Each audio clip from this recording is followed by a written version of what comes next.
తెలంగాణ రాష్ట్రం మూడవ ముఖ్యమంత్రిగా పిసిసిసి అధ్యక్షుడు కొడంగల్ ఎమ్మెల్యేగా గెలుపొందిన రేవంత్ రెడ్డి ఈరోజు మధ్యాహ్నం సరిగ్గా 1:04 ఎల్బీ స్టేడియంలో ముఖ్యమంత్రిగా ప్రమాణ స్వీకారం చేయనున్నారు.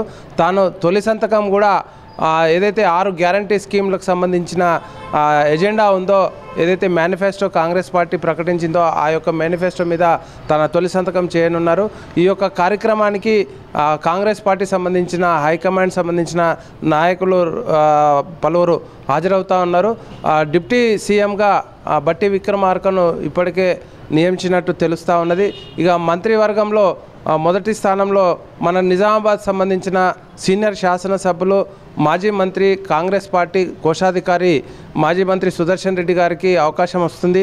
తాను మొదటి జాబితాలో ఉన్నారు, మంత్రివర్గంలో తీసుకోనున్నారు. అదేవిధంగా ఉత్తమ్ కుమార్ రెడ్డి, అదేవిధంగా దామోదర్ రాజనరసింహ, శ్రీధర్ బాబు, సీతక్క, పొన్నం ప్రభాకర్ వీళ్ళందరినీ కూడా మంత్రివర్గంలోకి తీసుకోనున్నారు. వీళ్ళందరితో కూడా ఈరోజు 1:04 ఎల్బీ స్టేడియంలో ప్రమాణ స్వీకార కార్యక్రమము రాష్ట్ర గవర్నర్ తమిళసై ఆధ్వర్యంలో ఈ యొక్క బాధ్యతలు స్వీకరించనున్నారు.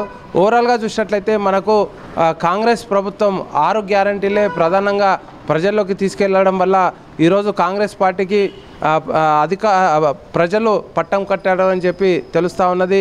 మరి రేవంత్ రెడ్డి పాలన ఏ విధంగా ఉండబోతుందో అనేది మనము మరికొన్ని రోజులు వేచి చూస్తే తెలుస్తుంది. ఎప్పటికప్పుడు మీకు తాజా సమాచారం అందించేందుకు సిద్ధంగా ఉన్నాం. చూస్తూనే మీ K6. కెమెరా పర్సన్ సంజయ్తో శ్రీనివాస్, K6 న్యూస్, నిజామాబాద్.